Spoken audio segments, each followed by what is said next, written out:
Pela graça e pela paz de Yeshua HaMashiach, Rei dos judeus, Rei dos gentios e Rei de todos aqueles que aguardam a sua feliz e maravilhosa manifestação, a qual mudará a vida de todos nós para sempre, para uma vida indestrutível e maravilhosa com Mashiach, para conhecermos as maravilhosas grandezas escondidas pelo Pai, que serão reveladas em um novo sistema, num novo mundo, aonde Deus será tudo para com todos. Com muita alegria, podemos agora hoje estar falando sobre uma profecia empolgante sobre o nosso rei, o nosso líder, o Mashiach de Israel, o Mashiach do mundo. Hoje vamos analisar uma profecia maravilhosa, a profecia de Miqueias. Estamos fazendo esses vídeos na série As Profecias do Mashiach, as que se cumpriram em Mashiach. Como nós fizemos os primeiros vídeos da série, onde nós trazemos nesses vídeos algumas profecias que se cumpriram com relação à linhagem do Mashiach, hoje nós vamos dar continuidade a esta série e vamos estar falando sobre uma profecia maravilhosa sobre o nascimento de Mashiach. Um profeta, ele trouxe para nós essa informação sobre exatamente aonde o Messias iria nascer. Então, profecias do Mashiach será continuado agora com este vídeo que falará sobre Miqueias, capítulo 2, capítulo 5, verso 2. Esse vídeo vai ser um pouco diferente dos outros, pois não tem como falar de tantas coisas grandiosas e magníficas em um curto período de tempo. Você que é amante da verdade e ama as coisas de Deus, vai se alegrar muitíssimo com as palavras faladas neste estudo. Miqueias, Micá, em hebraico, capítulo 5, verso 2. Veatá etu Beit Helen, Belém, Belém Efrata, pequena demais para figurar como grupo de militares de Judá. De ti sairá o que há de reinar em Israel, e cujas origens são desde os tempos antigos, desde os dias da eternidade. Mimei Olam, desde os dias da eternidade. Então, Beth-Helen é o lugar em que o profeta Miqueias anuncia a saída ou o nascimento de Mashiach, pois aqui fala do rei que vai reinar em Jerusalém. Esse texto é maravilhoso, porque ele nos ensina coisas magníficas a respeito de Mashiach. Coisas que talvez você não aprendeu nas religiões nominais. Você aprenderá agora. Primeira coisa, vamos falar um pouco sobre Oséias, para você entender um pouquinho a respeito do que vamos falar aqui. Estou aqui com um comentário, da Bíblia, a mensagem, e eu vou ler para vocês aqui um pedacinho. Miqueias, o último membro daquele quarteto poderoso de profetas, escritores que explodiu no cenário mundial do século 8 antes de Cristo. Então, estamos falando de 8 séculos antes de Mashiach chegar.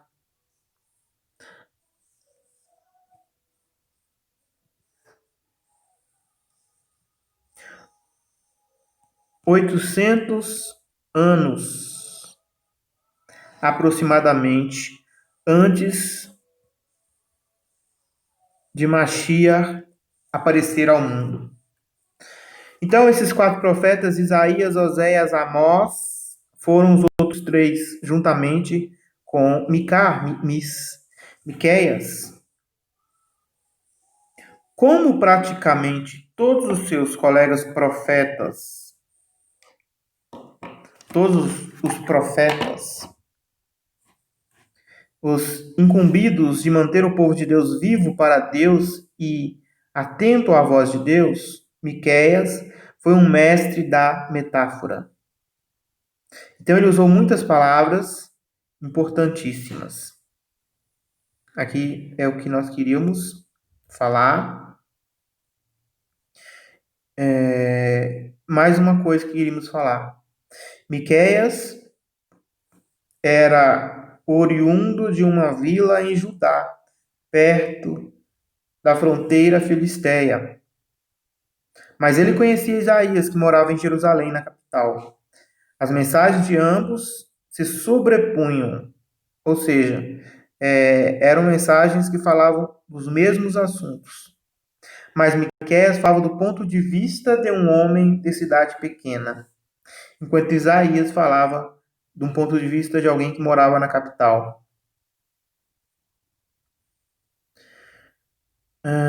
E aí Miqueias, ele fala contra os ricos, os profetas contratados pelos ricos, eles começam a se opor a Miqueias. Este é o contexto, né, por volta deste período em que Miqueias ele viveu, que é exatamente no período em que iniciou o Império Romano. Esses detalhes são importantes para percebermos que a profecia sobre Mashiach, ela veio pelo menos uns 700 a 800 anos antes de acontecer. E uma pergunta que eu faço: você tem ideia do que estava acontecendo no mundo 800 anos atrás? Em 1220, você sabe, tem ideia, tem noção de algo que estava acontecendo no mundo neste ano? Então, se você não é historiador, você terá um pouco de dificuldade de lembrar algum evento. É isso que eu estou falando. De 800 anos de antecedência, o profeta foi usado para falar a respeito do nascimento de Mashiach. E ele vivia numa cidade pequena, uma cidade humilde, uma cidade interior. E ele fala de uma cidade pequena, uma cidade humilde, uma cidade de interior. Vamos lá. O que significa Belém? Então, a palavra Belém, em português, que nós conhecemos como Belém, cuja transliteração para nossa língua seria Bethlehem. Bethlehem. Então, nós temos aqui duas palavras. Bet ou Beit, que significa casa. Então, essa primeira palavra aqui, ó, Beit, significa casa.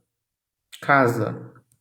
E Lehem significa pão. Então, Belém significa casa de pão. Guardem esta informação. Casa de pão. Tudo na Bíblia, meus queridos, tem significado. Embora, quando nós lemos no português, nós não conseguimos fazer as conexões, porque o nosso idioma não permite.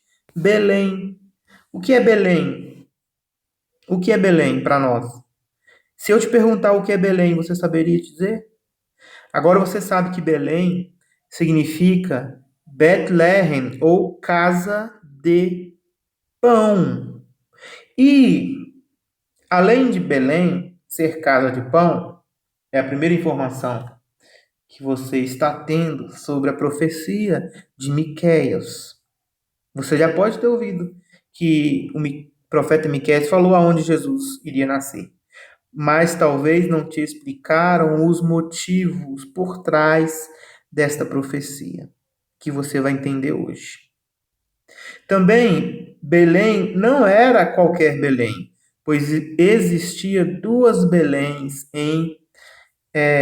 no território de Israel. O profeta, ele especifica, chamando Efrata.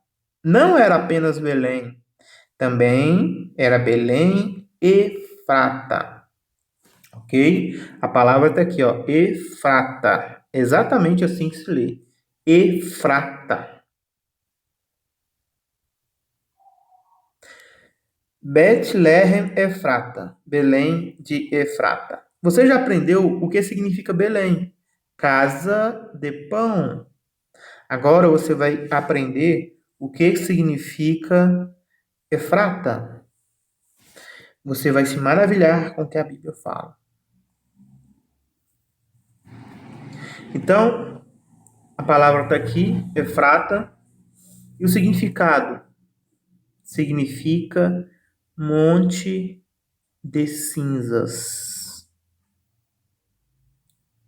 ou lugar frutífero.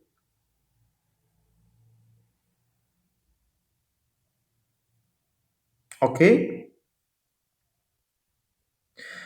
Então, o que eu quero que vocês entendam aqui, vamos lá, vamos no mapa, né, para visualizar a localização.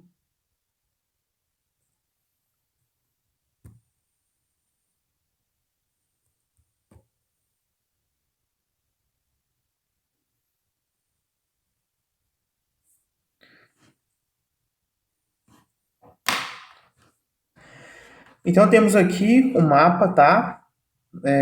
Apareceu para nós, né? Rapidinho. E aí nós temos as localizações importantes para vocês observarem aqui comigo.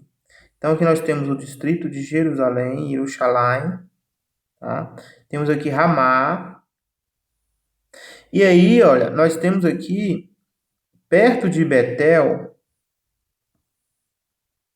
um pouco ao norte, uma Belém, ok?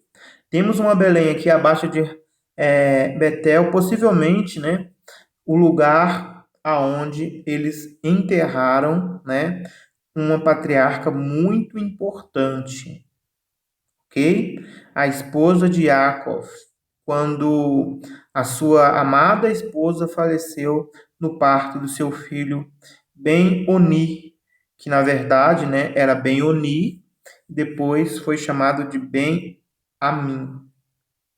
Ben-Amin, né? Ben-Oni significa em hebraico filho da minha dor. E Ben-Yamin significa filho da mão direita. Ficou Ben-Amin. Hoje conhecemos como Benjamim, que é uma das tribos dos filhos de Israel.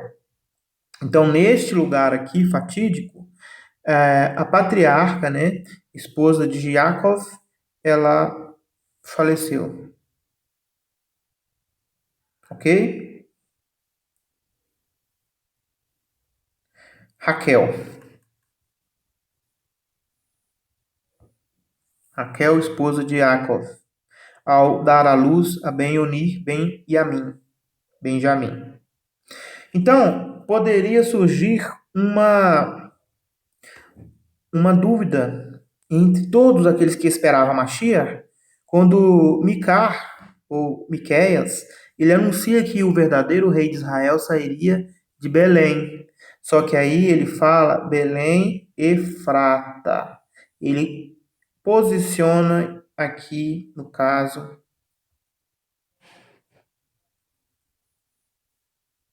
exatamente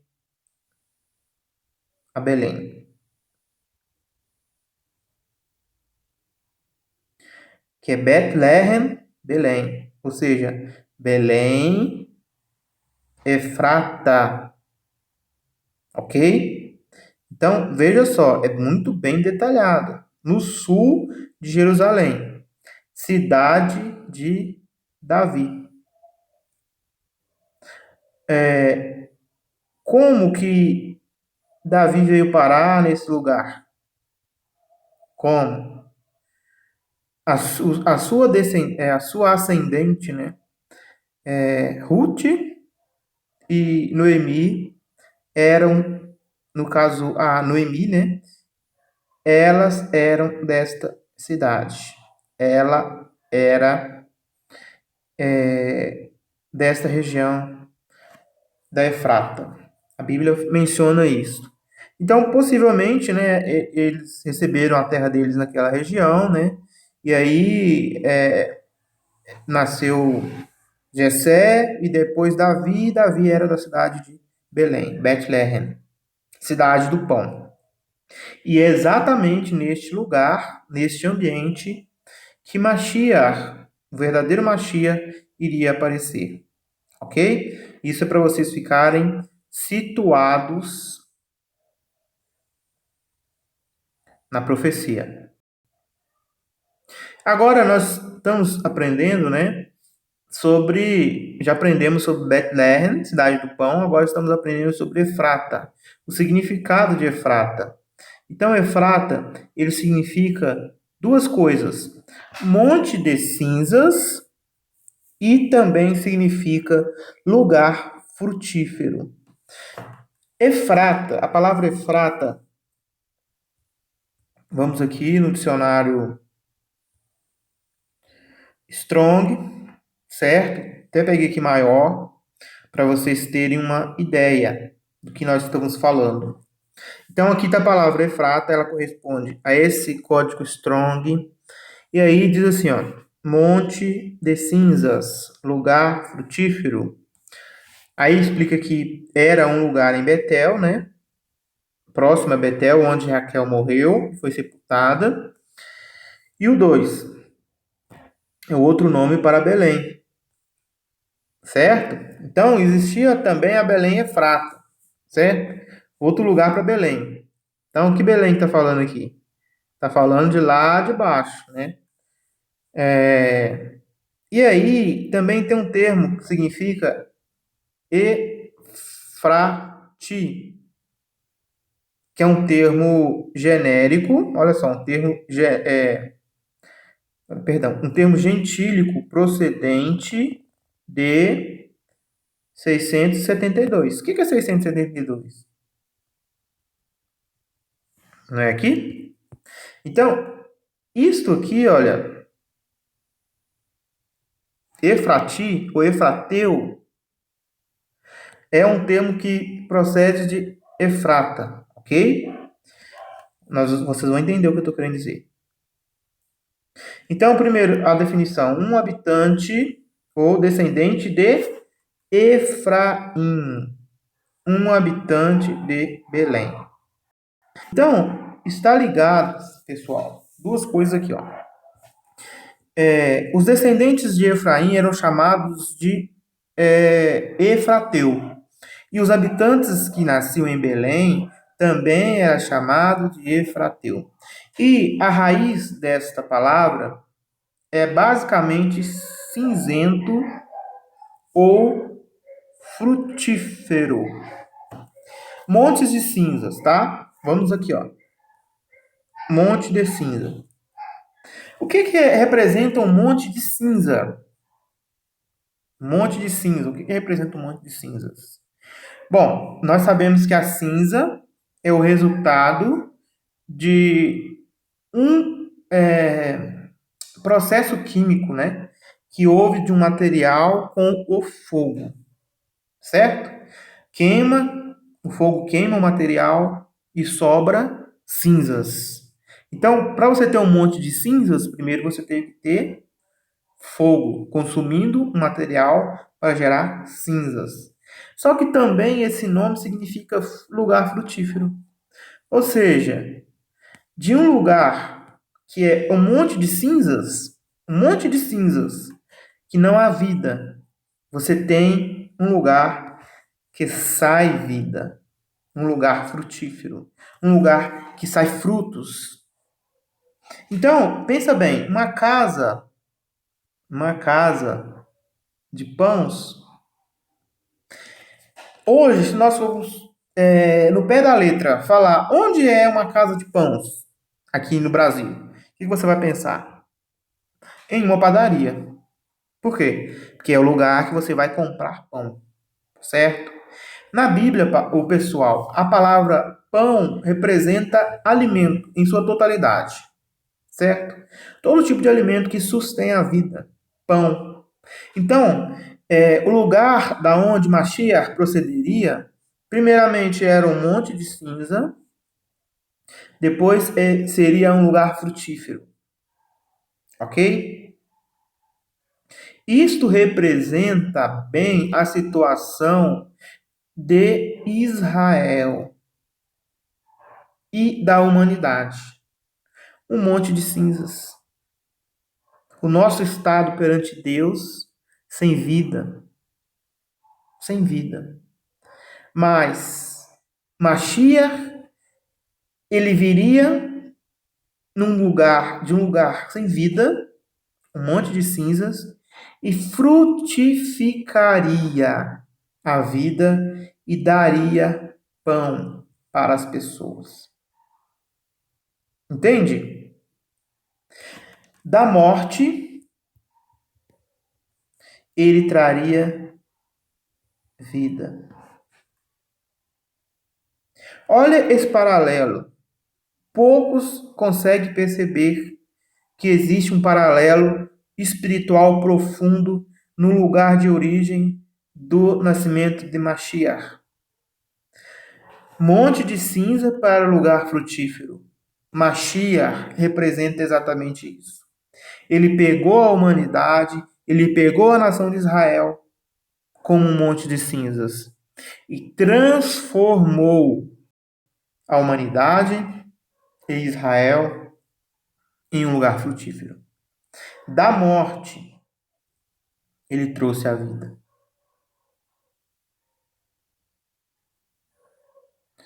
Vamos agora continuar vendo o texto. Aí o profeta diz assim, olha, Belém de Efrata, pequena demais para figurar como grupo de militares de Judá. Ou seja, o que ele está querendo dizer aqui, ó? És muito pequena para ser contada entre os milhares de Judá. Lembra que eu falei que o profeta Miqueias, era de uma cidade pequena? De uma visão de uma cidade pequena? Ele estaria falando também que o Mashiach, ele não viria de uma cidade gigantesca, não nasceria numa cidade, Jerusalém, as outras grandes cidades do mundo. Não, seria de uma cidade pequena. Isso indica a origem humilde de Mashiach. Isso indica a pequenez em que Mashiach iria se apresentar no mundo. Isso indica que Mashiach iria nascer num lugar que não era um lugar de destaque, para nos ensinar que para você ser grande aos olhos de Deus, não importa a sua origem. Se você nasceu em um lugar pequeno, se você nasceu em uma favela, se você nasceu em um bairro pobre, não importa para Deus. Deus escolheu um lugar simples, um lugar pequeno, para fazer seu filho nascer. Ele poderia ter escolhido um palácio, ele poderia ter escolhido Shalom, Jerusalém. Ele poderia ter escolhido o Império Romano, capital de Roma, mas ele escolheu Belém, que era pequena demais. Uma cidade pequena, insignificante, entre as menores. Mas do menor sai o maior. E esse princípio espiritual, ele foi registrado aqui por Miqueias, para nos ensinar uma lição primorosa. Se você quer ser grande perante Mashiach, se você quer ser grande perante Yahuwah, o Pai, você tem que se comportar como pequenino. Você tem que ser humilde. Você tem que ser pequeno. Você tem que se despir do seu orgulho, despir de seu ego, despir de sua grandeza e não confiar em suas riquezas. Mashiach, rei de tudo e rei de todos, se humilhou, como Paulo, Shaul, apóstolo Shaul, ele falou, primeiro vindo na semelhança de um escravo. Além de vir numa semelhança de escravo, ele ainda viveu numa cidade simples, menor, insignificante aos olhos humanos. Mas a promessa era que dessa cidade insignificante sairia para Deus, para mim, alguém que há de ser o condutor de Israel e reinaria Israel. Ok? Alguém que reinaria a nação de Israel. De Israel, ele iria reinar. Aqui, ó, a palavra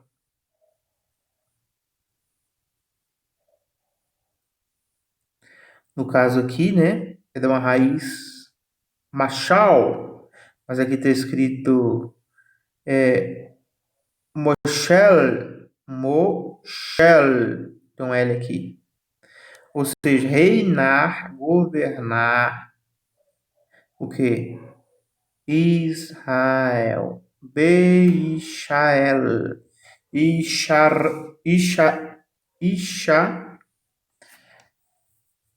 Isha não, né? Tem um S aqui. Israel. Ok? Iria governar Israel. E aí, nós temos já algo interessante aqui, que é um problema para os judeus, ok? É um problema para os judeus. O Messias, ele tem, segundo Miqueias, o Messias, o verdadeiro Messias, tem que nascer em Belém. Então, o nosso Mashiach, que morreu e ressuscitou há 2000 anos atrás, ele nasceu em Belém. E aí um problema para o judeu é, o Mashiach que eles estão esperando precisam nascer em Belém. Então, vai ser difícil para eles ter o Mashiach, porque basicamente vai ser difícil sair outro tão maravilhoso de Belém.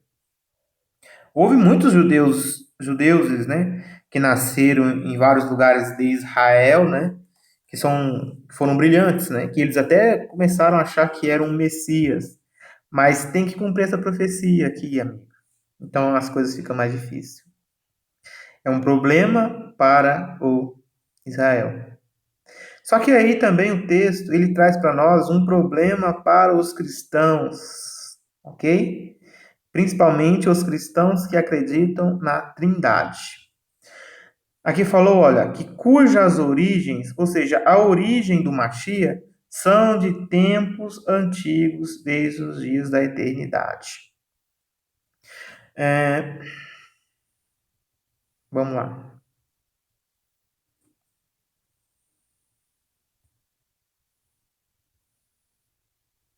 Então, origem, né? Lugar de saída para o de. Ou seja, a origem de Mashiach era onde? Desde os dias da eternidade. Aqui está querendo dizer, pessoal, que Mashiach teve origem, ok? Mashiach teve origem. Mesmo que a origem dele foi nos dias da eternidade, ou seja, o que é a eternidade na Bíblia? As pessoas não entendem. As pessoas não entendem o que é eternidade. Eu vou explicar agora o que é eternidade.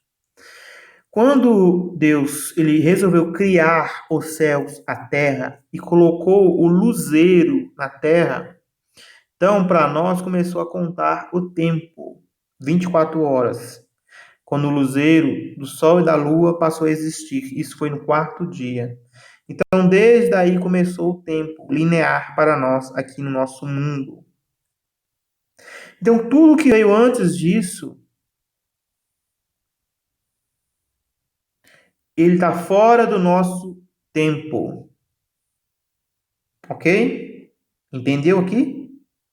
Antes de existir Sol e Lua, não existia marcação de tempo para nós. Ok? Para o planeta, do ponto de vista do planeta. Do reino, né? O mundo é um reino. E depois disso, né, nós estamos contando aí os anos. Até hoje estamos falando que é 2012, 2020, né?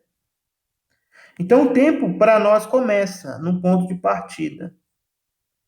Para a humanidade, ele começou exatamente quando Adão foi feito. Para a Terra, né, ela iniciou quando Deus começou a separar águas das águas. Mas o tempo em que nós conhecemos, de 24 horas, passou a existir no quarto dia. Então, se nós formos partir por esse princípio do tempo de 24 horas que nós entendemos, que nós contamos dias, meses, anos, minutos e segundos, tudo é baseado no ciclo do Sol e da Lua sobre nós. Então, esse é o cronograma que nós seguimos. O tempo, todo o tempo está, para nós, do nosso ponto de vista, está no quarto dia em diante. Tudo que vem antes disso é da eternidade. Entendeu? Vamos do ponto de vista, quero que você entenda, tá? Do ponto de vista da criação do tempo que nós conhecemos agora. Do ponto de vista do tempo que nós conhecemos agora, 24 horas. Certo?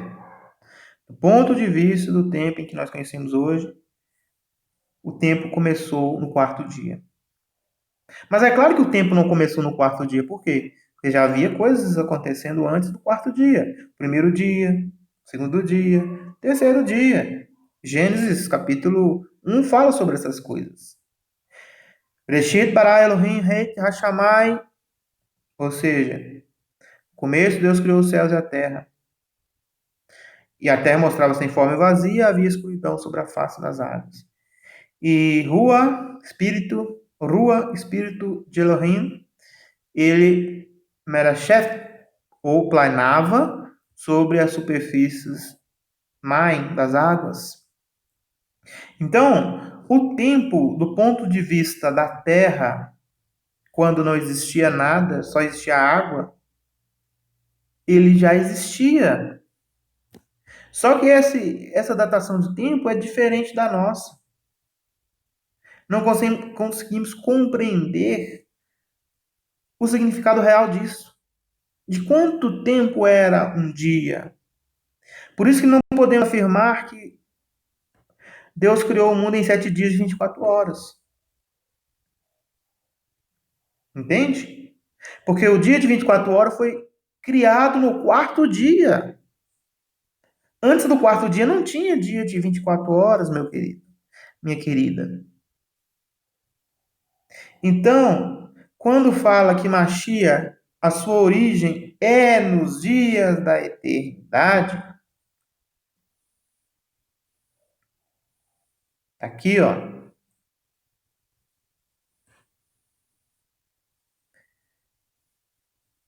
Nimeiolan. Dia, tempo, tempo. Do tempo, olam, de longa duração, antiguidade. Então aqui falou eternidade, né? Mas pode ser longa duração, antiguidade. Tempos perpétuos, velhos, antigos. Então, Mashiach, aqui o texto está falando que Mashiach, ele tem a sua origem em tempos remotos, sua origem em tempos passados.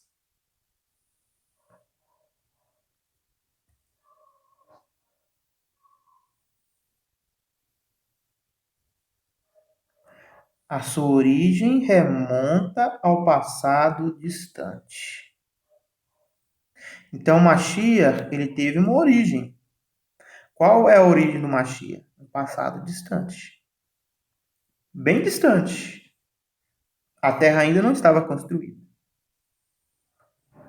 Provérbios capítulo 8 fala que quando Deus traçou o círculo na face do abismo, ali estava com Mashiach. Ou seja, Mashiach estava com Deus. Estava junto. Façamos. Lembra? É Deus falando com Mashiach. Façamos. A terra. Façamos o homem, a nossa imagem e semelhança. É Deus falando com Mashiach. Então, antes de haver o círculo da terra, tá? Não esfera da terra, mas círculo da terra.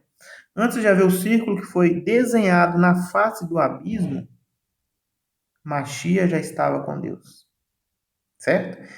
E a sua origem é exatamente tempos passados, tempos distantes. Mas ele teve uma origem, ok? Deus, ele não tem nem princípio de dias, nem fim de vida. Claro que Mashiach também não tem mais fim de vida, tá? Mas ele teve princípio de dias, ok? A Bíblia fala disso. O que queremos falar aqui, então, neste texto é que Deus, ele traz para nós, por meio de Miqueias, exata localização do nascimento de Mashiach. E aí nós vamos ver agora aonde essa promessa se cumpriu. Primeiramente, vamos ler Lucas, capítulo... A Bíblia Sefer, ela só tem o Antigo Testamento, viu? Então vamos lá, Lucas, vamos ter que trocar as duas Bíblias ali. Capítulo 2, verso 4. José também subiu da Galiléia, da cidade de Nazaré, para a Judéia, a cidade de Davi, chamada Belém, por ser ele da casa e família de Davi. Então, ó, vamos ver aqui, Belém, Belém, origem hebraica. Belém, casa de pão. Uma vila a cerca de 10 quilômetros ao sul de Jerusalém. Então, a profecia se cumprindo aqui, ó. José foi para Belém porque ele era da família de Davi. Só que ele morava em Nazaré, na Galileia. O que ele foi fazer em Belém?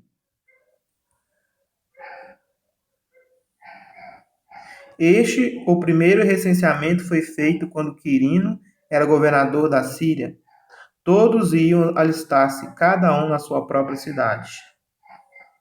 Naqueles dias foi publicado um decreto de César Augusto, convocando toda a população do império para recensear-se. Então, olha só como que Deus é maravilhoso. O homem, ele vivia em Nazaré, Náxere. E aí, na Galileia, aí o rei Augusto César, ele colocou na cabeça dele que ele queria recensear o povo, contar quantas pessoas tinha no império. Então ele mandou cada um, podia fazer isso, cada um na sua cidade mesmo que morava, não podia? Podia, mas de certa forma, isso foi providência divina, ele mandou que todo mundo fosse fazer o recenseamento na sua casa. E Maria, grávida com aquele barrigão, teve que ir para onde? Incrível! A cidade de Davi, a casa de pães, Betlehem, ou Monte de Cinzas, ou também frutificação, lugar de frutificação, lugar de frutos. E aí, Davi, ele teve a sua promessa garantida, né? Já estava morto, que haveria um descendente que nasceria e governaria.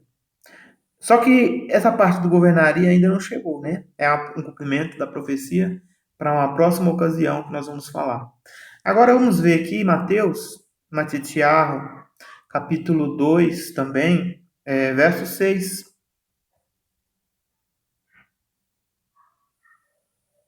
Olha o que Matitiarro escreveu.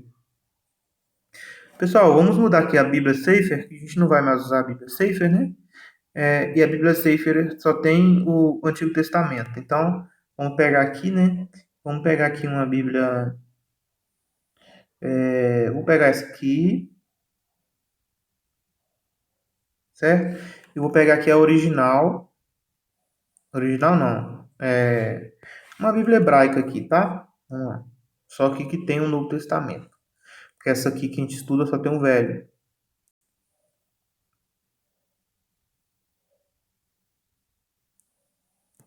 Ok. Vamos na letra M, né? Pronto.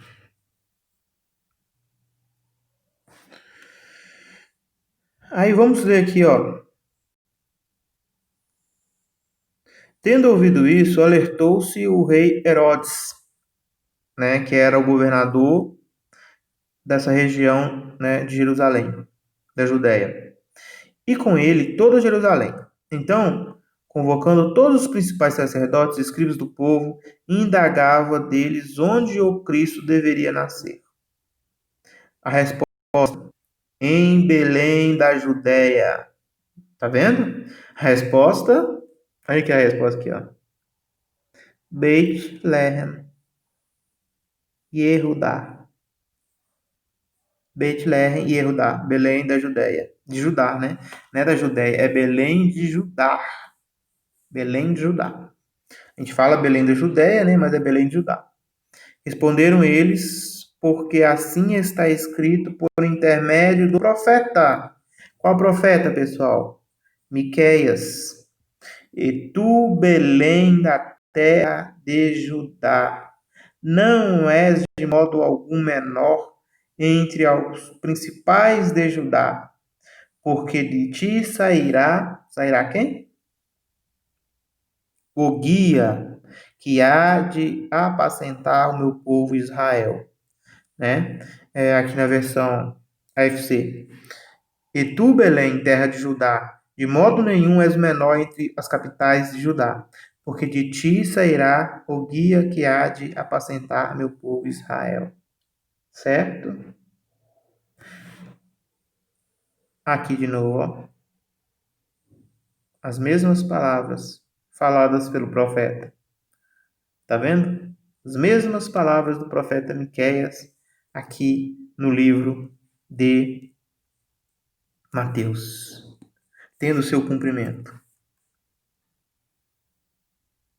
Agora vocês vão entender o que significa isso, de verdade.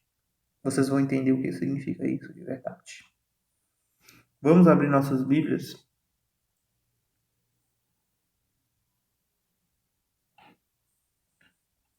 Em João, Yohanan, Apóstolo amado, capítulo 6, verso 31.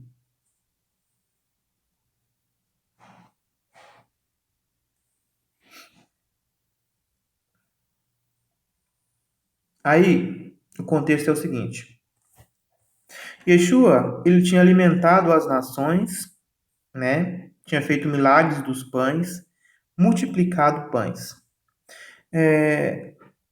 Numa outra ocasião, no outro dia, o povo todo foi até ele porque estavam com fome, queriam de novo comer do pão do milagre que ele fazia.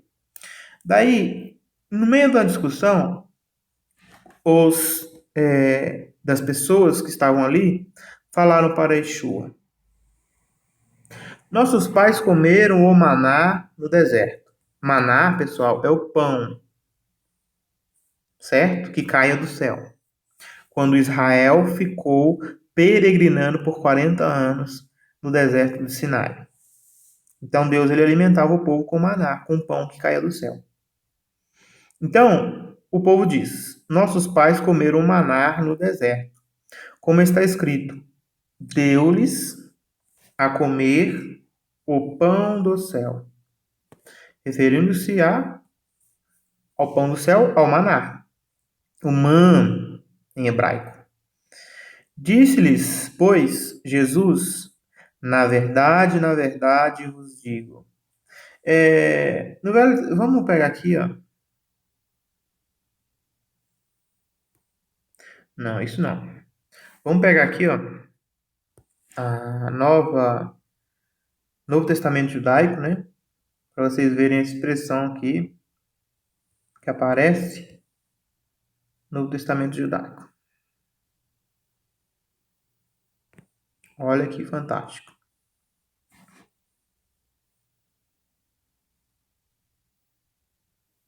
Foi muito, né? Eles, de vez em quando, esse programa ele dá uns pulos, né? Capítulo 5 foi pro 5, né? Capítulo 6. 31, né? Nós estávamos lendo. 32 agora. Então, as versões brasileiras, elas traduzem assim, ó. Na verdade, na verdade. Mas o que Yeshua falou é amém, amém. Ok? Amém, amém. Elohim, Mele, Nama. Elohim, Rei, Fiel. Essa era uma expressão que Yeshua usava constantemente para afirmar que aquilo que ele estava falando era de autoridade de Elohim, Rei, Fiel, não dele. Era uma afirmação de veracidade. É como se ele estivesse falando: na verdade vos digo. Só que aqui traduziu por na verdade e tira o brilho da mensagem de Yeshua, que não é só na verdade, mas sim que por meio de nosso Meler, nosso rei, Naamã fiel, que é Elohim, o Pai, aquelas palavras eram testificadas. E ele fala duas vezes, porque um assunto era estabelecido por base de duas testemunhas, ou seja, era algo fiel. Amém, amém. Amém, amém. Eu vos digo, Moshe, não vos deu pão dos céus, mas meu Pai vos dá o verdadeiro pão do céu. Lembra de o lugar em que Jesus nasceu? Bet o quê? Lembram? Betlehem, casa de pão.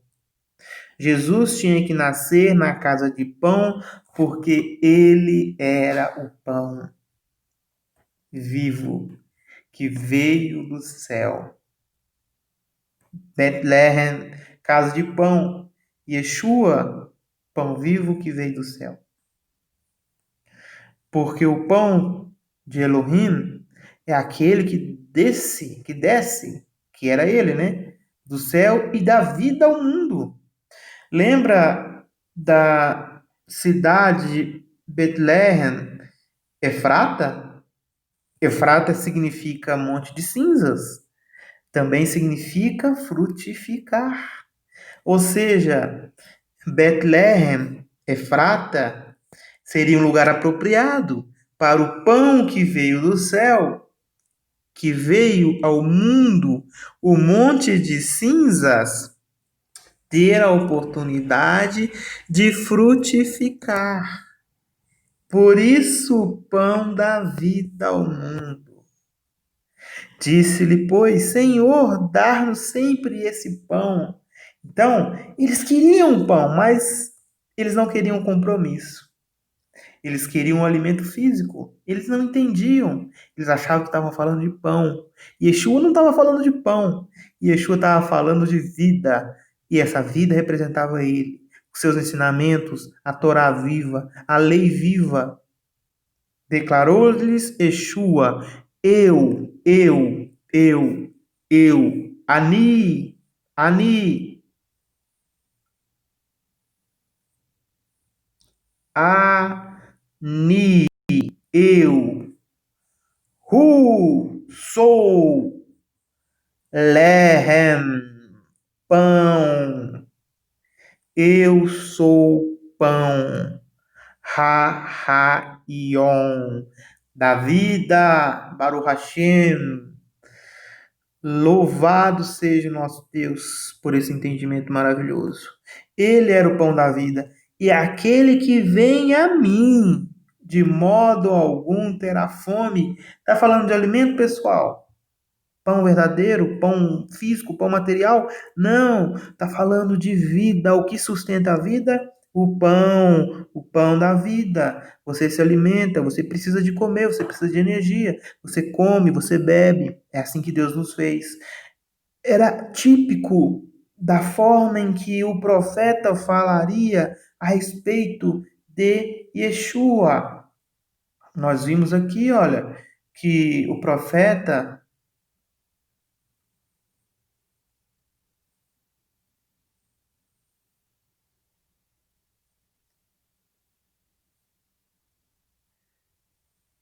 ah, profeta Micar foi um mestre da metáfora. Isso aqui, pessoal, esse homem que escreveu esse comentário, ele foi abençoado porque ele discerniu com o Espírito Santo que Miqueias falava por metáfora. E isso daqui, olha, que nós estamos falando, estamos criando uma metáfora na mente de vocês. O vídeo tá grande? Tá. Não importa. Assista de 10 minutos a 10 minutos, 15 minutos, não importa. Você precisa saber disso. É uma metáfora escondida em Miqueias, que poucas pessoas conseguem entender. E Yeshua é o pão da vida, Lehem. Não é Betlehem, casa do pão, mas ele é o pão. A casa do pão produziria pão para Israel. Belém produziria o pão da vida para Israel. Por isso que ele vem da casa de pão, porque ele é o pão da vida. E todo aquele que chega perante ele jamais terá fome. E isso não quer dizer fome física, está dizendo em sentido de entendimento e de vida se sustentar por meio da palavra de Deus. Não é só de pão que vive o homem, mas de toda a pronunciação procedente da boca de meu Pai que está nos céus. Yeshua é exatamente a palavra de Yahweh, que está no céu e que se encarnou e veio viver entre nós. Ou seja, viver a palavra de Adonai é seguir Yeshua HaMashiach, pois ele é a palavra de Deus viva. Entende? E aí continua. Mas como já vos disse, vós me tendes visto, e contudo não confiais. Ou seja, vocês têm me visto, que eu sou o pão que veio do Pai, mas vocês não confiam em mim. Ele está falando para aquela multidão que queria pão, que queria saciar-se sua fome física, mas não estava interessado em saciar a sua fome espiritual. Aí eu pergunto para você, Você está preocupado demais em ganhar o pão do cada dia? De ter dinheiro? Isso é normal. Mas se preocupe primeiro em saciar a sua alma. E o que vai saciar a sua alma, o dinheiro não pode comprar. Mashiach. Yeshua HaMashiach. Todo o que o Pai me dá virá a mim. Se você é de Cristo, você vai a Cristo. Aí, ó, você tem que entender uma coisa. Todo aquele que o Pai me dá virá a mim, Yeshua. Você quer pular Yeshua e ir direto para o Pai? Alguns me criticam porque eu falo muito de Yeshua, eu falo muito de Deus, falo de Deus sim. Só que você tem que entender que aqueles que o Pai deu para Yeshua irão para Yeshua. Porque é Yeshua que vai caminhar e levar essas pessoas a Deus. E tem um grupo de pessoas por aí que quer pular Yeshua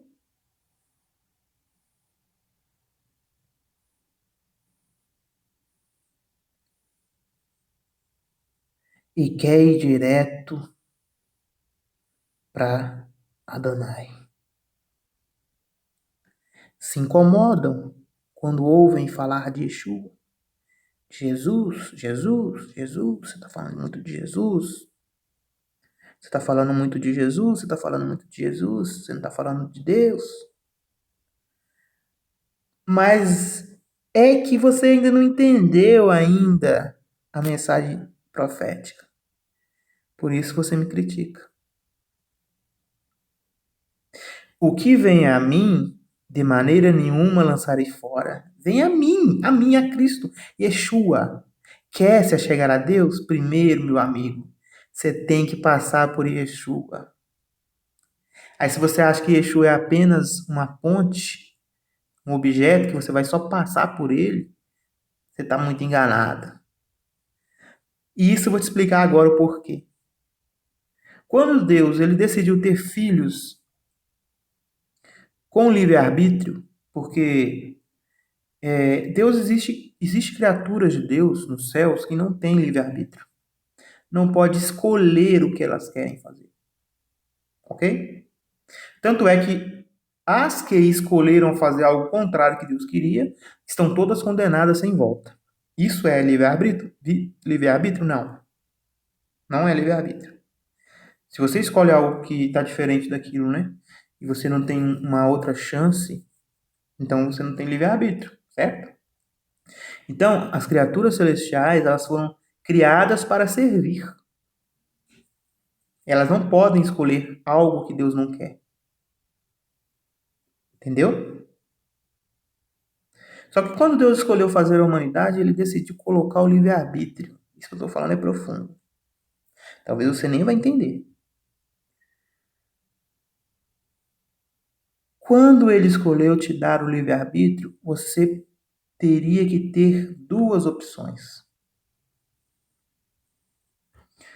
o bem e o mal. E ele te fala escolher o bem. Mas ele não te obriga a escolher o bem. Ele te fala, ele te ensina, ele te repreende. Mas você pode vir pelo caminho do mal. E você pode se arrepender e voltar para o bem. E ele vai te aceitar. Quem não tem livre-arbítrio não pode escolher entre o bem e o mal. Porque se fazer o mal, já tem a sua condenação eterna. Certo? Você tem. Você tem o livre-arbítrio. Na sua sabedoria, Deus, ele deu o livre-arbítrio e ele queria que os filhos, os seres humanos, tivessem livre-arbítrio para escolher amá-lo, porque eles querem amar o Pai. Eles querem. Eles não foram feitos para amar o Pai. O Pai já tem milhares e milhares e milhares de criaturas que o ama, mas porque foram feitos assim. Certo? O ser humano é diferente. O Pai criou para eles escolherem o amar. E aí, o Pai, quando olhou e pensou, quer dizer, eu não posso falar que ele pensou isso, né? Porque ele é muito maior do que os meus pensamentos. Mas com quem eu quero que se pareça meus filhos? Com quem eu quero que se pareça meus filhos? Aí ele olhou para Yeshua e fala exatamente como Yeshua. Eu quero que os meus outros filhos se comportem como ele. É esse tipo de filho que eu quero. Yeshua. E aí ele mandou Yeshua para o mundo para nos salvar, para nos ensinar como devemos nos comportar como filhos de Deus. E é por isso que quando você recebe um novo nascimento, você é batizado em Mashiach e batizado no Espírito do Mashiach. E é transformado em Mashiach e é ressuscitado em Mashiach. Para você viver o resto das suas vidas neste mundo para Mashiach. Porque assim você está fazendo exatamente o que o Pai quer. É viver de acordo com o que o Pai quer. É imitar Mashiach. É o nosso exemplo perfeito. Mashiach, Yeshua, Mashiach, Salvador, exemplo, seguir de perto tais passos. Pedro falou. Kefa. Seguir de perto tais passos. Jesus. Seguir de perto Jesus. Então, não tem como, meu querido, pular Jesus. Não tem como pular Yeshua para ir direto ao Pai. Você chegou agora e já quer sentar na janela. Você já quer se... Não dá. Porque para você se aproximar de Deus, você tem que ter bons modos. Você tem que saber como você vai se comportar perante o Pai. E aí, Yeshua te ensina. Deus deu você para Ele, todo aquele que o Pai me dá. Então, você pertence a Yeshua. O Pai deu você para Ele. Era do Pai, né? Tudo é do Pai. Tudo é do Pai. E o Pai deu para quem? Para Mashiach, Yeshua. E aí, você fica chateado porque eu falo de Yeshua? É porque você não entendeu nada de Bíblia até agora. Me desculpa. Mas ainda você não entendeu nada de Bíblia até agora. Porque eu desci do céu não para fazer a minha vontade. Tá vendo o exemplo perfeito? Mashiach ele veio não para fazer a vontade dele, mas ele veio para fazer a vontade daquele que enviou. E aí você quer se chegar ao Pai? Não faça a sua vontade. Aprenda com o exemplo do Mashiach, de fazer a vontade de Deus. Mas como você vai fazer a vontade de Deus? Copiando e vivendo Mashiach. Deus ele não quer te ensinar pessoalmente. Ele delegou isso a Mashiach. Um dia nós chegaremos perante a pessoa de Deus e ele nos ensinará pessoalmente. Por enquanto, nós estamos sob tutela de Mashiach, porque já estivemos sob a tutela da Torá. Deu para entender o que eu falei? Estamos sob a tutela de Mashiach, porque um dia tivemos sob a tutela da Torá, e antes disso estávamos sob a tutela da morte. O apóstolo Paulo, em Romanos, fala que a morte reinou de Adão até...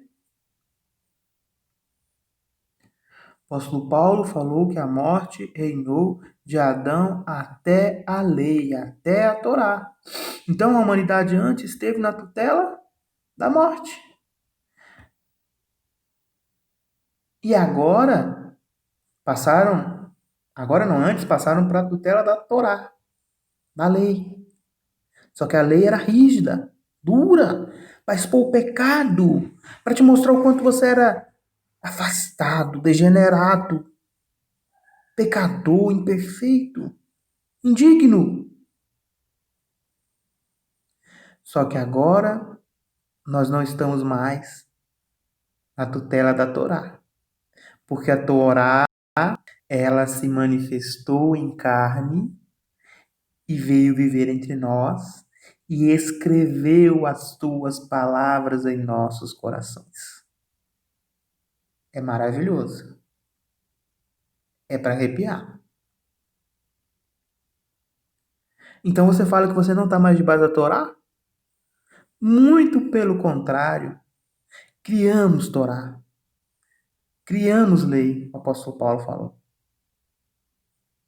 Então não é para pensar que você está livre da lei de Deus. Não. A lei de Deus agora vive no seu coração. Como é que você vai estar livre dela?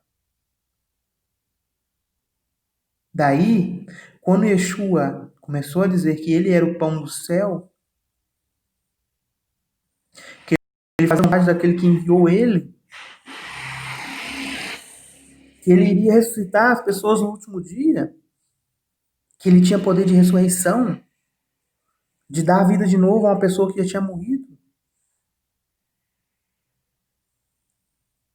que ele iria assegurar de que nenhum sequer fosse perdido, o povo murmuravam, pois dele os moradores da região de Judá e Eudá e disseram, ele diz, eu sou o pão. Então eles estavam incomodados porque Yeshua se identificou como o pão da vida. Incomodados porque Yeshua tinha dito que era Ani Halehi, o pão. Não era pão simplesmente, era o pão. Hayored. Hayored. Hashamayim. O pão que veio do céu. Que desceu do céu. Então eles começaram a ficar incomodados. E perguntaram, não é esse Yeshua, filho de Yosef, cujo pai e mãe nós conhecemos? Como, pois, nós agora, ele diz, né, para nós, descer dos céus? Peraí, ele não era filho de José, filho de Maria? Por que agora ele está falando que vem do céu? Respondeu-lhe Yeshua, não murmureis entre vós. Ninguém pode vir a mim se o Pai que me enviou não trouxe, e eu o ressuscitarei no último dia. Olha que coisa penetrante. Ninguém, pessoal, chega-se a Yeshua sem que o Pai o atraia. Se o Pai te atraiu a Yeshua, se você entendeu a promessa, você pertence a Yeshua.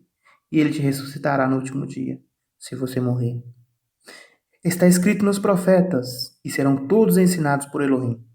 Portanto, todo aquele que do Pai ouviu e aprendeu, vem a mim.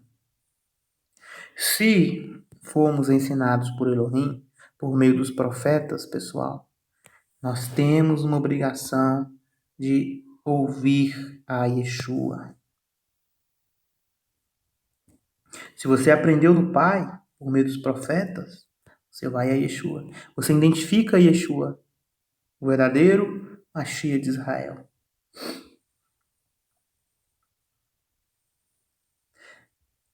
Amém, amém. Amém, amém. E vos digo, aquele que crê tem vida eterna. Haiolam, vida eterna. Lembra que Olam, aqui ó, no texto que nós lemos, falou que Yeshua, ele veio do Olam? Lembra? Aqui está falando que se você acreditar em Yeshua, você também poderá viver em Haiolam. Ou seja, você vai ter vida eterna, como Mashiach. Como Mashiach. Eu sou o pão da vida. Guarde essa palavra em seu coração. Anihu lehem ha-hayon. Ani Hu Le Ha Rayon. Eu sou o pão da vida. Espero com todo o meu coração que este estudo tenha edificado tua alma. O nosso Mashiach, ele é o pão que alimenta cada um de nós. Se comporte perante Mashiach como um pequeno pardal, como alguém humilde. Ele vai te alimentar. Ele vai te ensinar a se tornar filho de Deus. Ele vai te ensinar os modos pelos quais, quando nós estivermos preparados para isso, poderemos estar perante a pessoa do Pai. Mas sem passar por Mashiach, sem se transformar em Mashiach, sem morrer e ressuscitar Mashiach, você não poderá ter esse encontro com Deus. Não pule o Mashiach. Lembre-se que ele veio da casa de pão, de Belém. Ele veio para alimentar o mundo. Ele veio para dar vida aos mortos. De um monte cheio de cinzas, aonde já não havia mais vida nem esperança, saiu um renovo de Davi, de Jessé, de Abraão, da promessa, da semente, para frutificar e alimentar a todos aqueles que amam a sua vinda, a sua manifestação e a gloriosa esperança de um dia poder viver com Deus. Graça e paz.